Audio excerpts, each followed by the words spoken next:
অবাক করার মতো একটা ঘটনা ঘটেছে। কি সেই ঘটনা?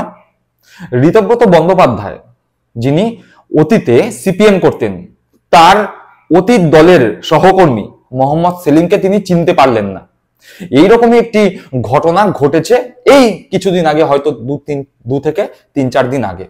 কেন ঋতব্রত বন্দ্যোপাধ্যায় এরকম ভাবে ভুলে গেলেন মোহাম্মদ সেলিমকে, সেই নিয়েই আজকের বিষয়।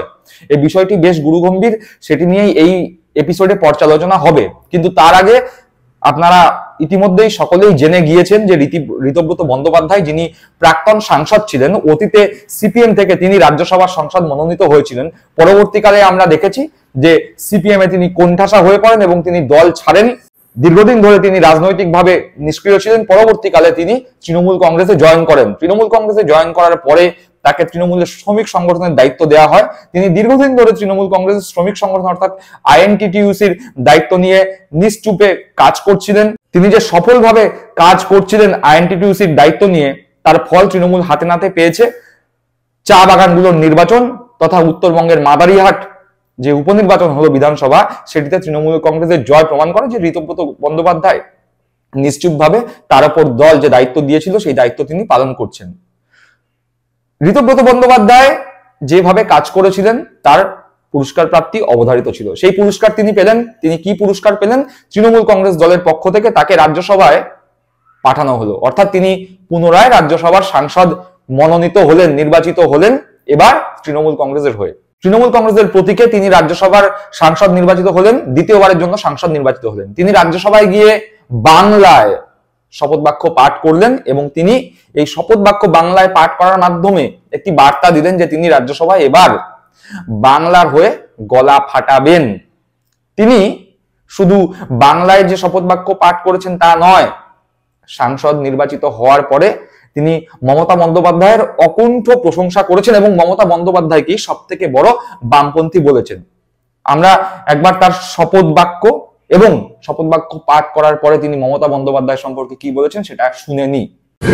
আমি ঋতব্রত ব্যানার্জি রাজ্যসভায় সদস্য নির্বাচিত হইয়া সত্যনিষ্ঠার সহিত প্রতিজ্ঞা করিতেছি যে বিধি দ্বারা স্থাপিত ভারতের সংবিধানের প্রতি আমি অকৃত্রিম নিষ্ঠা ও আনুগত্য পোষণ করিব। আমি ভারতের সার্বভৌমত্ব ও অখণ্ডতা রক্ষা করিব এবং যে কর্তব্যভার আমি গ্রহণ করিতে উদ্যত হইয়াছি তাহা নিষ্ঠাপূর্বক নির্বাহ করিব। জয় বাংলা। জয় Bangla. A man of distinctive appearance, an accomplished musician and artist, an electric philosopher, and a passionate political activist, Rabindranath Tagore read out a free stanza, 5-stanza poem in 1911 at a political session in Kolkata. The poem envisaged the inclusive idea of India. On 24th of January 1950, the Constituent Assembly adopted the first stanza of the poem as our national anthem. The fourth stanza that in 1911 was read out in the Calcutta session, Tagore said, অহরহ তব আহ্বান প্রচারিত শুনি তব উদার বাণী হিন্দু বৌদ্ধ শিখ জৈন পারসিক মুসলমান খ্রিস্তানি পূরব পশ্চিম আসে তব সিংহাসন পাশে প্রেম হার হয় তব গাথা। You call us to unite day and night, Hindus and Buddhists, Jains and Sikhs, Parsis, Muslims and Christians meet. From east and west, your throne above, we move to weave a garland of love. You, the guardian of India's destiny, victory to you, victory to you, victory to you. আসলে আমি মমতা বন্দ্যোপাধ্যায়ের কাছে নতমস্তকে এই কারণে কৃতজ্ঞতা জানাই। উনি যখন আমার নাম ঘোষণা করেছিলেন, আমি তখন রবীন্দ্রনাথের ভাষা ধার করেই বলেছিলাম যে তব চরণে নত মাথা। কেননা আমি কাজ করতে গিয়ে বুঝেছি যে বামপন্থা, আমি এটা বিশ্বাস করি এবং এটা প্রকাশ্যেই বলি যে মমতা বন্দ্যোপাধ্যায় আমাদের দেশের সব থেকে বড় বামপন্থী। মমতা বন্দ্যোপাধ্যায় আমাদের দেশের সব থেকে বড় বামপন্থী। মমতা বন্দ্যোপাধ্যায় আমাদের দেশের সব থেকে বড় বামপন্থী। তিনি যা করছেন, আমি একটা উদাহরণ শুধু দিতে চাই, যেহেতু দুজন মুখ্যমন্ত্রীর কথা এলো। এই বিধানসভাতেই 2000 সালে SSY বলে একটা স্কিম নেওয়া হয়েছিল, বুদ্ধদেব ভট্টাচার্য নিয়েছিলেন। সামাজিক সুরক্ষা যোজনা, 30 টাকা দিতে হবে শ্রমিককে, তাহলে গভর্নমেন্ট আরো 25 টাকা দেবে, 55 টাকা। এইভাবে টাকা জমলে তারপর 60 বছর হলে একটা টাকা কিউমুলেটিভে পাওয়া যাবে। ফেল করেছিল স্কিমটা। কারণ একজন ঠেলা চালক, একজন রিক্সা চালক, একজন রাজমিস্ত্রি, একজন জোগাড়ে প্রতি মাসে গিয়ে 30 টাকা দেবে, তবে গভর্নমেন্ট 25 টাকা দেবে, স্কিম হবে না। মমতা বন্দ্যোপাধ্যায়, বিপ্লবী মমতা বন্দ্যোপাধ্যায়, তিনি প্রথমেই বললেন এই স্কিম তো চলবে না। যদি আমায় একজন ঠেলা চালক, রিক্সা চালক, অটো চালক, টোটো চালক কবে 30 টাকা দেবে আর আমি 25 টাকা দেবো, এটা হতে পারে না। উনি বললেন গোটা টাকাটাই সরকার দেবে, শুধু নাম লেখাতে হবে। এবং এই টাকাটা উনি দিতে শুরু করলেন, এবং শুধু নাম লেখাতে হয়। গোটা দেশে এটা একটা রেভলিউশনারি স্কিম। 1,72,73,00,000 নাম রেজিস্টার্ড। আমাদের রাজ্যে 35 লক্ষ আনঅর্গানাইজ ওয়ার্কার বেনিফিটেড। 2,500 কোটি টাকা স্কিম বেনিফিট দেওয়া হয়েছে। 11 বছরে 9 কোটি টাকা বামফ্রন্ট সরকার দিয়েছিল। আর মমতা বন্দ্যোপাধ্যায়ের সরকার, মমতা বন্দ্যোপাধ্যায় মুখ্যমন্ত্রী হিসেবে এই 35 লক্ষ আনঅর্গানাইজ শ্রমিকের হাতে, ওয়ার্কারের হাতে 2,500 কোটি টাকার বেশি পৌঁছেছেন। এটা অনগোয়িং স্কিম। এটা শুধু আনঅর্গানাইজ সেক্টরে নয়, সমস্ত ক্ষেত্রে। আমি গতকাল পূর্ব বর্ধমানে ছিলাম। তাঁত শ্রমিকদের যে উচ্ছ্বাস, সেই তাঁত শ্রমিকরা যারা তন্তুবায় সমিতির অভ্যন্তরে নন, তাদের যন্ত্রের জন্য 5,000 এককালীন টাকা, সুতোর জন্য 10,000 টাকা। এই যে অল্টারনেটিভ, মমতা বন্দ্যোপাধ্যায় এই যে অল্টারনেটিভ পোস্ট করেছেন, এবং ওনার সঙ্গে কাজ করতে গিয়ে আমি এটা দেখেছি, মানে যেভাবে শ্রমজীবী মানুষের পাশে দাঁড়াবার যে দায়বদ্ধতা, কেন্দ্রের ব্লকেট রয়েছে, ইকোনমিক ব্লকেট, কেন্দ্রীয় সরকার পয়সা দিচ্ছে না, তা সত্ত্বেও কিন্তু এই সোশ্যাল সিকিউরিটি মেজার্সে কোনো খামতি হচ্ছে না। কেরালার শ্রমমন্ত্রীকে সিআইটিউর কলকাতায় কাউন্সিল মিটিং করতে গিয়ে মলয় ঘটকের ঘরে গিয়ে উনি স্কিম শোনার পর নোট নিচ্ছেন বিএমএসএসওয়াই মডেল। মমতা বন্দ্যোপাধ্যায় এই মডেলের কারিগর। আমি ডেফিনেটলি পার্লামেন্টে পৌঁছে আমি এই কথা তুলে ধরা আমার অন্যতম কাজ হবে, যে একটা অঙ্গরাজ্যে দাঁড়িয়ে কিভাবে শ্রমজীবী মানুষের জন্য লড়াই করা যায়। শুনলাম ঋতব্রত বন্দ্যোপাধ্যায়ের শপথ বাক্য পাঠ এবং মমতা বন্দ্যোপাধ্যায় সম্পর্কে তিনি ঠিক কি বলেছেন। আমরা সকলেই একথা জানি, ঋতব্রত বন্দ্যোপাধ্যায় অত্যন্ত বাগ্মী, অর্থাৎ তিনি অত্যন্ত ভালো বক্তৃতা রাখেন। তার পড়াশোনাও অগাধ, বিভিন্ন বিষয়ে তার জ্ঞান প্রচুর। তিনি রবীন্দ্রনাথকে কোট করে মাঝে মধ্যেই বেশ সুদৃঢ় ভাষায় নিজের বক্তব্য উপস্থাপিত করেন। তার প্রথম দিনের বক্তব্যতেও ছিল রবীন্দ্রনাথ। তার সেই বক্তব্যের কিছু অংশ আগে শুনি, তারপরে আসছি কেন তিনি মোহাম্মদ সেলিমকে চিনতে পারলেন না, কি ঘটনা ঘটলো। চলুন একবার ঋতব্রত বন্দ্যোপাধ্যায়ের রাজ্যসভার বক্তৃতার কিছু অংশ শুনি। Tagore said, অহরহ তব আহ্বান প্রচারিত, শুনি তব উদার বাণী, হিন্দু বৌদ্ধ শিখ জৈন পারসিক মুসলমান খ্রিস্তানি, পূরব পশ্চিম আসে তব সিংহাসন পাশে, প্রেম হার হয় তব গাথা। শুনলাম ঋতব্রত বন্দ্যোপাধ্যায়ের রাজ্যসভার বক্তৃতার কিছুটা অংশ। এইবার আসা যাক আজকের বিষয়ের মূল যে প্রতিপাদ্য বিষয় সেটাই।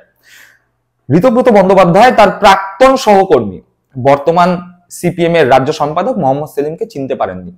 আমরা একথা বিলক্ষণ জানি, যারা রাজনৈতিকভাবে সচেতন এবং রাজনীতির খবর নিয়ে থাকি বা রাজনীতির খবর নিয়ে রাখি, তারা জানি যে ঋতব্রত বন্দ্যোপাধ্যায় এবং মোহাম্মদ সেলিম দুজনেই তৎকালীন সিপিএম এর মুখ্যমন্ত্রী বুদ্ধদেব ভট্টাচার্যের ঘনিষ্ঠ ছিল। কিন্তু যখন ক্ষমতার পরিবর্তন হলো, রাজ্য তৃণমূল কংগ্রেস ক্ষমতায় আসলো, মমতা বন্দ্যোপাধ্যায় মুখ্যমন্ত্রী হলেন, তারপর থেকে তাল কাটতে শুরু করে। মোহাম্মদ সেলিম এবং ঋতব্রত বন্দ্যোপাধ্যায়ের মধ্যে একটি মন কষাকষি চলে। একথাও কারোর অজানা নয় যে মোহাম্মদ সেলিম এবং তার ঘনিষ্ঠ কিছু ব্যক্তির দ্বারা সিপিএম এ রীতিমতো কোণঠাসা হয়ে পড়ে ঋতব্রত বন্দ্যোপাধ্যায়। রাজনৈতিকভাবে অলমোস্ট সন্ন্যাস পর্যন্ত তাকে নিতে বাধ্য করা হয়। সে ঋতব্রত বন্দ্যোপাধ্যায় পরবর্তীকালে তৃণমূল কংগ্রেসে জয়েন করেন। বর্তমানে ঋতব্রত বন্দ্যোপাধ্যায় তৃণমূল কংগ্রেসের আইএনটিটিউসি অর্থাৎ শ্রমিক সংগঠনের সভাপতি ও রিসেন্টলি তিনি রাজ্যসভার সাংসদ নির্বাচিত হয়েছেন তৃণমূল কংগ্রেসের প্রতীকে। এই রাজ্যসভার সাংসদ নির্বাচিত হওয়ার পর সাংবাদিকরা যখন তাকে প্রশ্ন করে সিপিএম এর বিষয় বা মোহাম্মদ সেলিমের বিষয়ে, তখন ঋতব্রত বন্দ্যোপাধ্যায় মোহাম্মদ সেলিমকে চিনতে পারলেন না। তার কি স্মৃতিভ্রম হয়েছে বা তিনি কি ভুলে গিয়েছেন, তার কি কোনো রোগ হয়েছে? না, একথা যারা ভাবছেন তার স্মৃতিভ্রম হয়েছে বা তিনি ভুলে গিয়েছেন বা তার কোনো রোগ হয়েছে, তার রোগ হয়নি। তিনি রীতিমতো মোহাম্মদ সেলিম এবং সিপিএম কে কটাক্ষ করেছেন। কটাক্ষ করে বলেছেন, কোন মোহাম্মদ সেলিম যিনি এই রায়গঞ্জের ভোটে হেরে গিয়েছেন? মোহাম্মদ সেলিমের কি কলকাতা পৌরসভার ভোটে জিতে কাউন্সিলর হওয়ার যোগ্যতা রয়েছে? এইভাবে তিনি মোহাম্মদ সেলিমকে কটাক্ষ করেছেন। চলুন একবার দেখি ঠিক কিভাবে তিনি মোহাম্মদ সেলিমকে কটাক্ষ করলেন এবং তিনি বোঝালেন যে তিনি মোহাম্মদ সেলিমকে মনেই রাখেননি বা চিনতেই পারছেন না। তার কারণ মোহাম্মদ সেলিম মনে রাখার মতো বা চেনার মতো এই মুহূর্তে কোনো ব্যক্তি বা বস্তু নয়। চলুন সরাসরি ঋতব্রত বন্দ্যোপাধ্যায়ের মুখ থেকে শুনি তিনি ঠিক কি বলেছেন। মানে কাকে বলবো? আপনার পুরনো দল, পুরনো দল মানে কে? মানে সিপিএম। সিপিএম তো সিপিএম এর তো শুধু সিপিএম বললে তো বোঝা মুশকিল। নেতৃত্ব আপনাদের রাজ্য নেতৃত্ব বলতে আপনি কাকে বোঝাতে চাইছেন? রাজ্য নেতৃত্বের মধ্যে রয়েছেন মোহাম্মদ সেলিম, রয়েছেন যারা রয়েছেন তাদের মানে সেলিম মানে যিনি ওই এতে কি বলে রায়গঞ্জে ফোর্ট হয়েছিলেন, হ্যাঁ। রায়গঞ্জে ফোর্ট হওয়ার পর তারপরে চণ্ডীতলায় জামানত খুইয়েছিলেন, এবার মুর্শিদাবাদে পরাজিত হয়েছেন। আমাদের রাজ্যের মাননীয় মুখ্যমন্ত্রী মমতা বন্দ্যোপাধ্যায় ওই শিশু হাসপাতালের ওপর তলাটা জবরদখল মুক্ত করেছেন। সেলিম সাহেব ওটা জবরদখল করে থাকতেন। তো শুনেছি কলকাতাতেই থাকেন, কলকাতার ভোটার লিস্টে নাম আছে কিনা জানি না। তো কলকাতায় সামনের কর্পোরেশন ইলেকশনে কোনো ওয়ার্ডে যদি জেতেন তারপর সেলিম সাহেবের জবাব দেওয়া যাবে। শুনলাম ঋতব্রত বন্দ্যোপাধ্যায়ের বক্তব্য। এ কথা ঋতব্রত বন্দ্যোপাধ্যায়ের বক্তব্যের মাধ্যমে স্পষ্ট যে ঋতব্রত বন্দ্যোপাধ্যায় রীতিমতো সিপিএম এবং মোহাম্মদ সেলিমকে ব্যঙ্গ করছেন। যেই দল বা যেই নেতা এই মুহূর্তে বঙ্গ রাজনীতি তো অবশ্যই দেশের রাজনীতিতেও অপ্রাসঙ্গিক, সেই রকম নেতা বা দলকে মনে রাখার মতো কোনো প্রয়োজনই পড়ে না এই মুহূর্তে, তার ঋতব্রত বন্দ্যোপাধ্যায়ের মন্তব্যে স্পষ্ট। এছাড়াও যেটা কিছুক্ষণ আগে বললাম যে ঋতব্রত বন্দ্যোপাধ্যায় যখন সিপিএম এ ছিলেন তখন শোনা যায় মোহাম্মদ সেলিম এবং তার সুপুত্র ঋতব্রত বন্দ্যোপাধ্যায়কে প্রচন্ড ডিস্টার্ব করেন এবং এক কথায় তাদের উৎপাতে বা তাদের অত্যাচারে অতিষ্ঠ হয়েই ঋতব্রত বন্দ্যোপাধ্যায়কে সিপিএম দল ছাড়তে হয়। কোথাও না কোথাও সেই পুরনো রাগ আজকে শ্লেষের আকারে, ব্যঙ্গের আকারে ঋতব্রত বন্দ্যোপাধ্যায়ের মুখ থেকে বেরোলো। আর ঋতব্রত বন্দ্যোপাধ্যায় তার বক্তব্যের মাধ্যমে একথাও স্পষ্ট করে দিয়েছেন, তিনি মনে করেন এই মুহূর্তে ভারতবর্ষের সব থেকে বড় বামপন্থী মমতা বন্দ্যোপাধ্যায়, যিনি প্রতি মুহূর্তে গরিব মানুষের কথা ভাবেন, শ্রমজীবী মানুষের কথা ভাবেন। তাই ঋতব্রত বন্দ্যোপাধ্যায় তার পুরনো দলের সহকর্মী বর্তমান সিপিএম এর রাজ্য সম্পাদক মোহাম্মদ সেলিমকে চিনতে পারলেন না। একথা ঠিক যে তিনি চিনতে অস্বীকার করলেন বা ঠাড়ে ঠোড়ে বুঝিয়ে দিলেন যে ওই হেরে যাওয়া, অপ্রাসঙ্গিক হয়ে যাওয়া মানুষ, যার রাজনৈতিক কোনো গুরুত্ব নেই, যেই দল শুধুমাত্র ভোট কাটুয়া পার্টিতে পরিণত হয়েছে রাজ্যের উন্নতি, সাম্প্রদায়িক শক্তি বিজেপির বিরুদ্ধে লড়াইয়ে যাদের কোনো ভূমিকা নেই, যারা নিজেদের ভোট বিজেপিতে ট্রান্সফার করে দিয়ে তৃণমূল কংগ্রেসকে হারাতেই এই মুহূর্তে বেশি সচেষ্ট, তাদের যে তিনি কোনো রকম গুরুত্ব দেন না তা তার বক্তব্যের মাধ্যমে স্পষ্ট। দর্শক বন্ধুরা, আপনারা কি মনে করেন মোহাম্মদ সেলিম বা তার দল সিপিএম এই মুহূর্তে কি রাজনৈতিকভাবে প্রাসঙ্গিক আছে? তাদের কি সত্যি মনে রাখার মতো অবস্থা এই মুহূর্তে রয়েছে? আপনাদের মূল্যবান মতামত কমেন্ট বক্সে জানাবেন। ভালো থাকবেন, সুস্থ থাকবেন। জয় হিন্দ, বন্দে মাতরম।